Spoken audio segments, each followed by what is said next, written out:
नमस्कार, मैं अर्चना गुप्ता आप सभी का न्यूज वन इंडिया में बहुत स्वागत करती हूं और वक्त हो चला है बड़ी खबर का। बड़ी खबर में हम सबसे पहले बात करेंगे बीजेपी की बैठक को लेकर। बीजेपी ने बैठक के बाद प्रेस कॉन्फ्रेंस की। प्रेस कॉन्फ्रेंस में बीजेपी प्रदेश अध्यक्ष भूपेंद्र चौधरी भी मौजूद रहे। महेंद्र नाथ पांडे भी प्रेस कॉन्फ्रेंस के दौरान मौजूद रहे। मंडल के गठनों का काम जल्द होगा शुरू, ये कहा प्रेस कॉन्फ्रेंस के दौरान।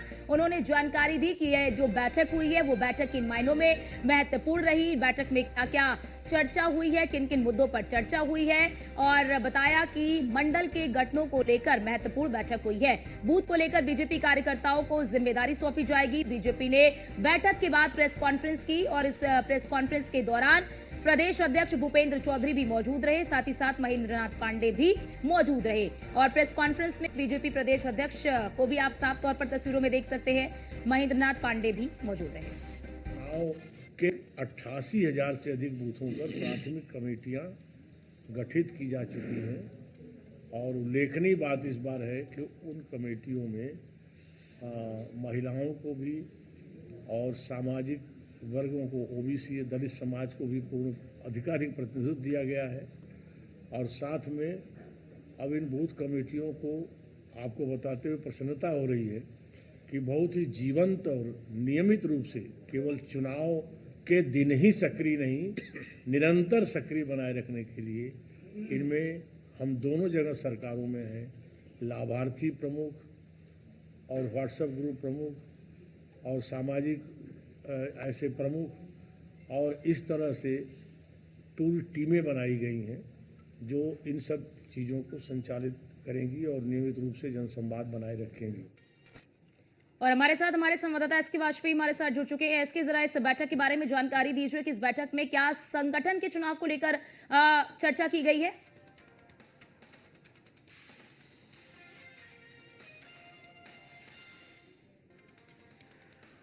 एसके, आवाज आ रही है आपको?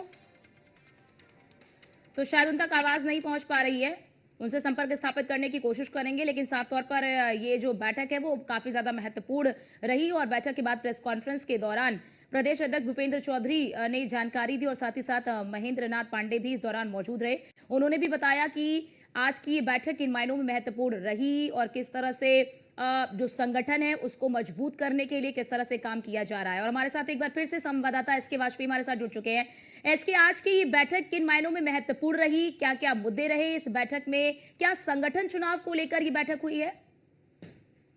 बिल्कुल निश्चित तौर पर भारतीय जनता पार्टी ने संगठनात्मक चुनाव को लेकर बैठक की है, क्योंकि करीब 1190 जो संगठनात्मक मंडल भारतीय जनता पार्टी ने बनाए हैं उनके चुनाव 1 से लेकर 15 दिसंबर के बीच में हो रहे हैं। हालांकि इसी दौरान बूथ स्तर के भी चुनाव हो रहे हैं। साथ ही साथ भारतीय जनता पार्टी 15 से लेकर 31 दिसंबर तक जो उत्तर प्रदेश के संगठनात्मक 98 जिले भारतीय जनता पार्टी के हैं उनके जिला अध्यक्षों के भी चुनाव होने हैं। हालांकि 1 जनवरी से लेकर 15 जनवरी के बीच में उत्तर प्रदेश प्रदेश अध्यक्ष और साथ ही साथ जो प्रदेश उपाध्यक्ष और प्रदेश मंत्री स्तर के जो चुनाव है वो भी होने हैं, जिसको लेकर भारतीय जनता पार्टी ने आज विनोद तावड़े के नेतृत्व में, क्योंकि वो चुनाव के संयोजक हैं तो ऐसे में उनके नेतृत्व में बैठक हुई, जिसमें भूपेंद्र चौधरी, संगठन महामंत्री धर्मपाल सिंह, उसके अलावा यूपी बीजेपी के प्रदेश उपाध्यक्ष और प्रदेश मंत्री भी इस दौरान मौजूद रहे। हालांकि बहुत सारे विषयों को लेकर भारतीय जनता पार्टी ने चर्चा की, किस तरीके से निष्पक्ष तौर पर ये चुनाव कराए जाए। खासतौर पर वो पदाधिकारी जो पार्टी के ये लंबे वक्त लगातार काम करते रहे उनको संगठन में जगह दी जाए। साथ ही साथ जो SC, ST या OBC वर्ग से जो लोग आते हैं उनको पार्टी में काफी प्रतिनिधित्व दिया जाए। साथ ही साथ भारतीय जनता पार्टी इस बार कोशिश करेगी कि महिलाओं की संख्या भी पार्टी में बढ़ाई जाए।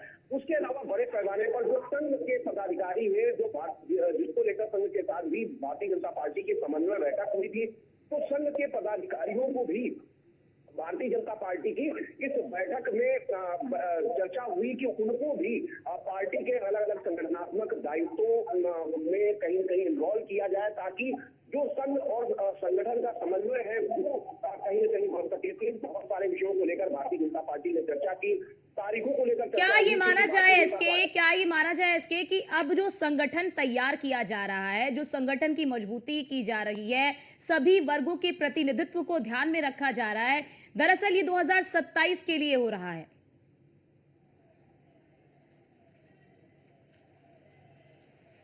बिल्कुल निश्चित तौर पर, क्योंकि अगर हम देखें तो भारतीय जनता पार्टी का बड़ा नुकसान 2024 के लोकसभा चुनाव में हुआ है। तो ऐसे में वो जिले जो बेहतर परफॉर्म नहीं कर पाए या वो पदाधिकारी जिनको लेकर शिकायतें भी हैं कि वो भारतीय जनता पार्टी में रहते हुए भी भारतीय जनता पार्टी के प्रत्याशी का अंदर खाने विरोध कर रहे थे या किसी दूसरे प्रत्याशी का प्रचार करा रहे थे, ऐसे पदाधिकारियों को भारतीय जनता पार्टी बाहर करने वाली है। क्योंकि इसकी एक वजह है कि भारतीय जनता पार्टी लगातार कहीं ना कहीं कोशिश कर रही है कि अपने संगठन को मजबूत किया जाए। 2017, 2019, 2022 जैसी जो परफॉर्मेंस है वो कहीं ना कहीं अपनी बरकरार रखी जाए और 2027 के लिए काफी ये जरूरी हो जाता है। तो ऐसे में बीजेपी कहीं ना कहीं इन सारे बिंदुओं को लेकर लगातार चर्चा कर रही है, लगातार इन सारी चीजों को एडजस्ट करने की कोशिश कर रही है और इसके जरिए से एक मैसेज भी कहीं ना कहीं भारतीय जनता पार्टी देने की कोशिश कर रही है कि अगर कहीं ना कहीं इन सारी चीजों को बीजेपी दुरुस्त कर लेती है तो उपचुनाव के जैसी परफॉर्मेंस बीजेपी 2027 में भी कर सकती है। और उन चीजों को दुरुस्त करने के लिए ही संगठनात्मक ढांचे में ऐसे लोगों को बीजेपी फिट करना चाहती है जिनके जरिए 2027 के रण को बीजेपी जीत सके। खासतौर पर वो जिले जहां पर भारतीय जनता पार्टी ने काफी मेहनत की लेकिन संगठन की निष्क्रियता की वजह से वहां पर बीजेपी बेहतर परफॉर्म 2024 के चुनाव में नहीं कर पाई।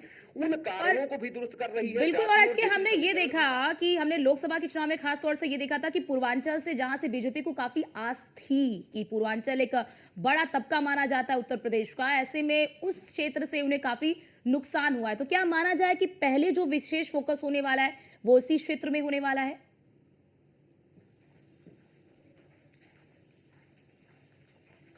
बिल्कुल उन सभी क्षेत्रों में, चाहे वो पूर्वांचल के हों या उसके अलावा अवध के हों, ब्रज क्षेत्र के हों या फिर बुंदेलखंड के हों, वाराणसी या फिर गोरखपुर क्षेत्र के हों, उन सभी पर बीजेपी के जो 6 संगठनात्मक जिन ढांचों में भारतीय जनता पार्टी ने प्रदेश को विभक्त किया है, कहीं ना कहीं उन सभी पर बीजेपी का फोकस है। खासतौर पर वो सीटें जिन पर बीजेपी बेहतर परफॉर्म नहीं कर सकी, चाहे वो पूर्वांचल की सीटें रही हों या अवध क्षेत्र की भी कई सीटें ऐसी हैं जहां पर बीजेपी की उम्मीद जो थी वो उम्मीदें पूरी नहीं हो पाई। हालांकि अंदर खाने इस तरीके की शिकायतें भी आई कि कुछ जगह जातीय और क्षेत्रीय समीकरण को लेकर दिक्कतें थी, कुछ जगह प्रत्याशियों को लेकर समस्या थी, कई जगहों पर जो पार्टी संगठन के लोग थे वो प्रत्याशी को नहीं पसंद कर रहे थे, जिस वजह से उन्होंने उसका विरोध अंदर खाने किया, जिसका नुकसान भारतीय जनता पार्टी को उस चुनाव के दौरान उन प्रत्याशियों की हार से उठाना पड़ा। तो ये बहुत सारी चीजें हैं जिनको लेकर बीजेपी मंथन कर रही है। दूसरा, जो विपक्ष का पीडीए का नारा है, उस नारे के एवज में पार्टी संगठन में कैसे जातीय समीकरण फिट बैठाए जाएं, इनको लेकर भी पार्टी मंथन कर रही है कि इस बार एससी, एसटी, ओबीसी को भी अच्छा प्रतिनिधित्व बिल्कुल बिल्कुल बिल्कुल, इसके यही कोशिश है बीजेपी की कि वोट बैंक बंटने ना पाए, यानी कि जो वोट बैंक है या फिर जाति है वो बट ना पाए। बहुत शुक्रिया आपका हमारे साथ जुड़ने के लिए और महत्वपूर्ण जानकारी हमारे दर्शकों तक साझा करने के लिए।